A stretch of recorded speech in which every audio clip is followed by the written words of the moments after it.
Why I'm still a virgin at 20. Now let's go back to middle and high school. I had this goal that by the time I'm 18, by the time I graduate high school, I would like to lose my virginity. Turns out it never actually happened. I talked to a lot of women in middle and high school, dated a few, and for whatever reason, it never worked out. And I felt deep down that I'd been set apart, deep down that I'd been chosen by God, okay?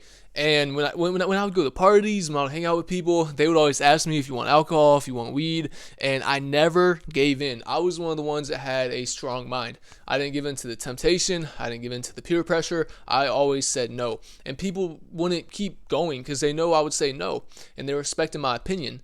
But when it came to women, man, as I aged, got closer to being out of high school, I had this like guilt. I'm like, man, why do I want to sleep with a woman so bad? Like, I knew it was wrong, but I wanted to do it because, society teaches us like that's a cool thing. And people would like talk down on you too. Like, oh, you still haven't lost your virginity yet? Like, friends would do that.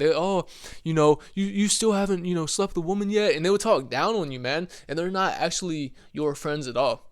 Okay. And they would do that, and it made me feel bad about myself. It made me feel like I was missing out. So I was like, man, I got to get with a woman. But as I aged, I'm like, hold on. First of all, if I got a woman pregnant, I would, my life would be ruined because the last thing I want at 17, 18, 19 is to have a kid. I'm 20 now.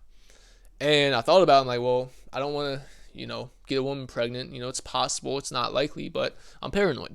Okay. And then I thought about it too. I'm like, well, what if she has a disease? And she doesn't tell you about that. My buddy slept with a girl, had a disease. She didn't tell him about it until a few days later.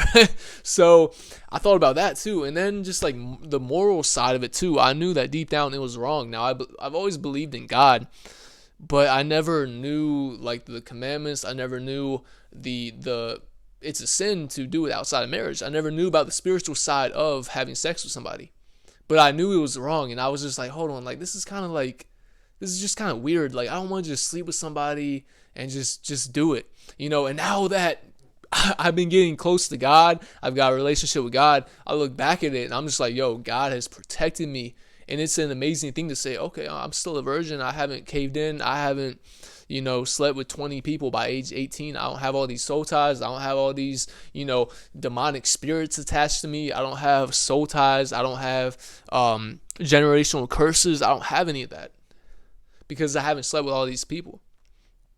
And now I know because of me being an obedient child of God, He's going to bless me with a good woman. Okay, why do you think the divorce rate is so high in the U.S.? Well, probably global, but I'm in the U.S. So why do you think the divorce rate is over 50% in the U.S.? If you look at people that have waited until marriage to do it, they've been together their whole life. They haven't gotten divorced. But the divorce rate is so high because all these people have slept with all these people and they have all these personalities and they've inherited all these generational curses and they got all these soul ties. They're illegally married spiritually with all these people. They're attached to all these people because they slept with them. When you sleep with somebody, you become one flesh with them.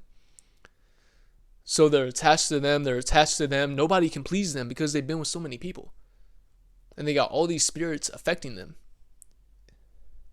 So it goes deep, man. And now that I know about this, now that I have the spiritual knowledge, I'm so thankful that I still haven't done it.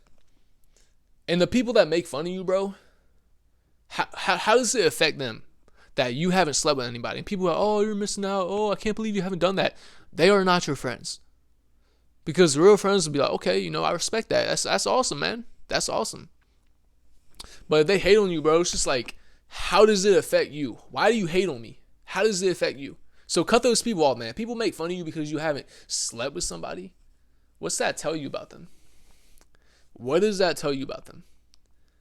So honestly, I thank God that I haven't slept with anybody yet. I thank God that He's set me apart, that He's chosen me, that He's protected me. Because all the people I know that have done it, and which is basically all the people I know, but I've talked to them about it. I'm like, hey, how do you feel about that? If you could go back in time, would you still have slept with them? And they all told me no. They all said, when I got done sleeping with this woman, I felt like God was watching me and I felt guilty. I felt ashamed. Because we know it's wrong. It's built in us to know that it is a wrong thing to do. And that's how you know God has chosen you, man. So don't feel bad about not sleeping with anybody, because God's got somebody selected for you. It's going to be lasting. When you get with them, it's going to be fulfilling. So in the meantime, what you got to be doing, focus on being the best human being you can be. Focus on that business. Focus on your physique. Focus on getting closer to God. Meditate on the Bible. And stop feeling bad about it. Because come on, bro. Come on.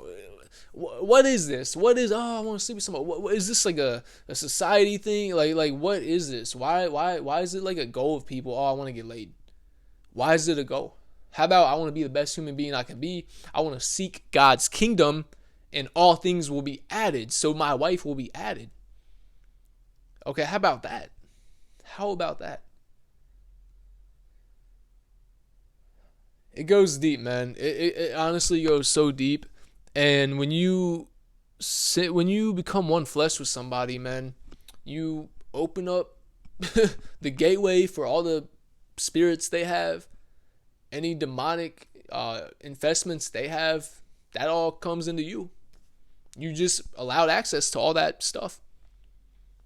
So that's why the next day you feel like kind of out of it, kind of fatigued, and stuff like that, because you just inherited all the things that she had. It goes deep, man. You got to study up on this. And if you haven't done it yet, be thankful. And if you have done it, it's not too late to apologize to God, repent, get washed clean. I do recommend going to a legitimate pastor and getting deliverance, because I can guarantee that you've got unclean spirits attached to you, that you possibly have generational curses attached to you, that you have demonic infestation attached to you, because you opened up the gateway, because you slept with people that have probably slept with other people.